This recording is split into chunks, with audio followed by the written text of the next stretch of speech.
Hi guys, Rob here, and this is the start of my 5th week of the lockdown here in Cebu. If you haven't seen my previous videos, check out my channel. I've been doing weekly updates on how I've been surviving this lockdown. So in this video, I'm going to show you the transport in Cebu. Obviously with the lockdown, there's been a lot of changes. There's no taxis, there's no jeepneys. They've got this bus service set up, so I'm going to show you a bit of that. I'm going to show you this amazing deal in Mactan with one of the resorts. I've never seen a price like this before. If you can get there, it's an amazing deal. Also, I'm going to update you with the Philippine stats of the coronavirus and just general news relating to the coronavirus here. So let's check it out. So what I wanted to show today was the transport here in Cebu. Obviously with the virus, there's been a lot of changes that's been happening. And one thing I really noticed, there's no honking of the horns. You've got fresh air and no noise pollution either. So this is just out the front of the big hotel where I'm staying. The bus was just dropping off a passenger. It's a free service. So this is the only mode of transport around. It's a bus. This goes at set times between 5 and 6 in the morning, 1 and 2 in the afternoon, and 8 and 9 in the evening. It goes to these places. But you need a quarantine pass to get in one of these. The passenger who comes to work here, and he catches this every morning, and then 6 a.m. in the morning, and then goes home at the 1 o'clock one. So you can only sit one person per seat.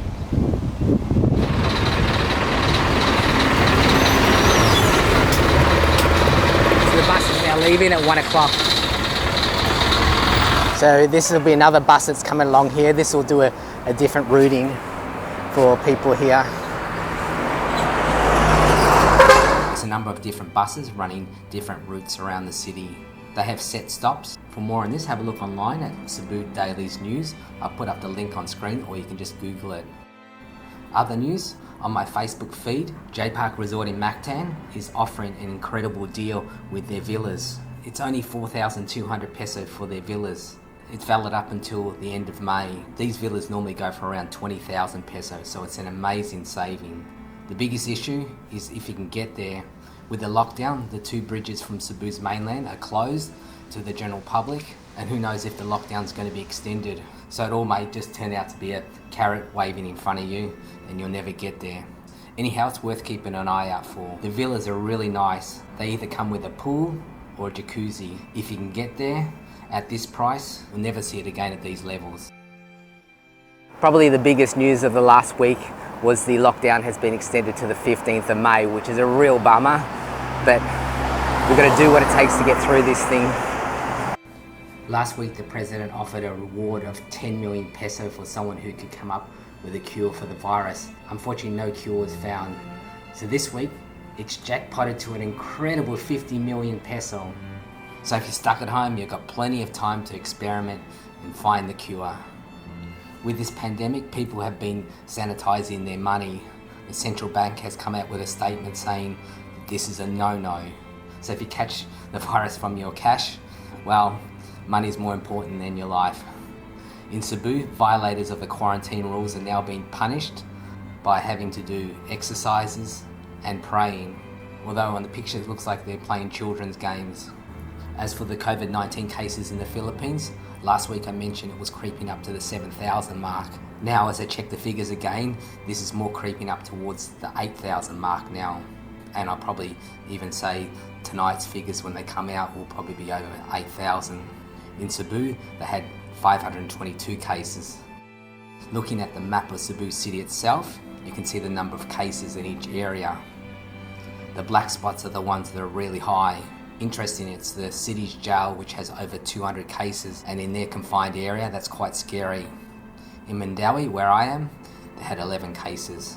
In the newspaper today, the Philippine Star, on the front page there's an article about the new norm to reduce visitors to tourist sites in the Philippines here, and that includes Boracay. So that island already had some restrictions since the new Boracay opening.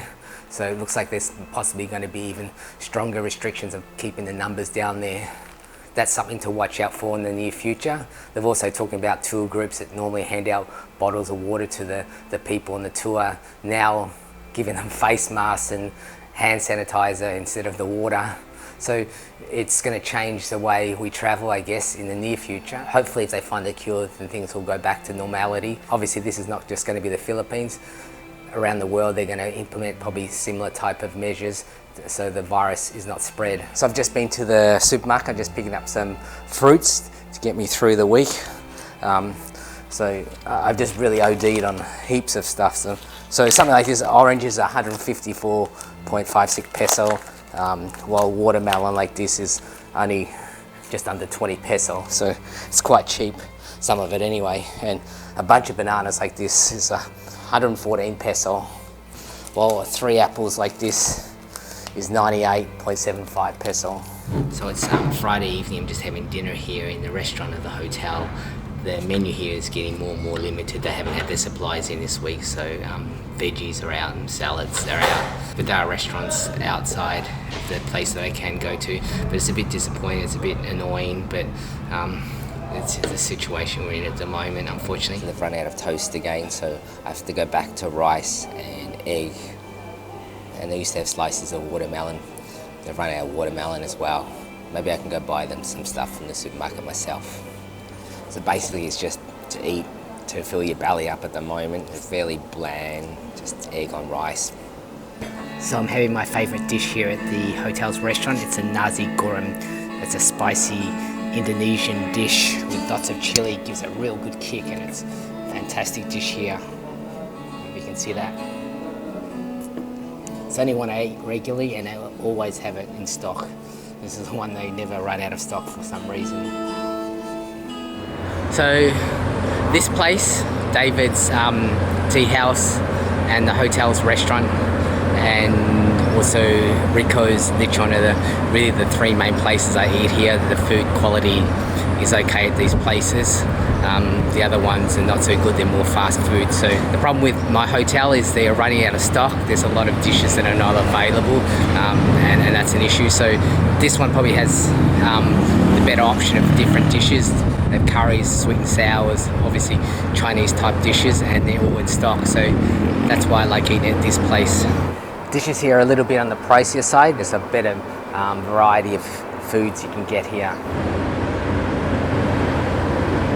So today I'm eating the chicken curry from David's Tea House. We'll see how that tastes like. It looks okay. We'll get that on camera. I haven't been able to eat a curry for a while, so it's a welcome change in my diet. So as I've said before, they've run out of bread, but this morning they've given me some panisol roll. They're a Filipino bread roll, so I'm going to try that with the eggs here. They're normally soft in the middle, and that's what they feel like. So I found this pawn shop behind me, so if I'm stuck here indefinitely, send your money here. So just a word of warning, if you meet a Filipino on one of those dating sites under the name of Roberta in the Mandawi area, and she's unemployed, yet the breadwinner of the house for some reason, where all their relatives come asking for money for, and she's got a sick uncle or a sick baby or something, and asking for money, be very, very careful. One thing, it's really hard to use these masks because it's so hot here and you just sweat. It's really uncomfortable to wear. So keep a positive mind frame, and I'll catch you next time. Be safe. Cheers.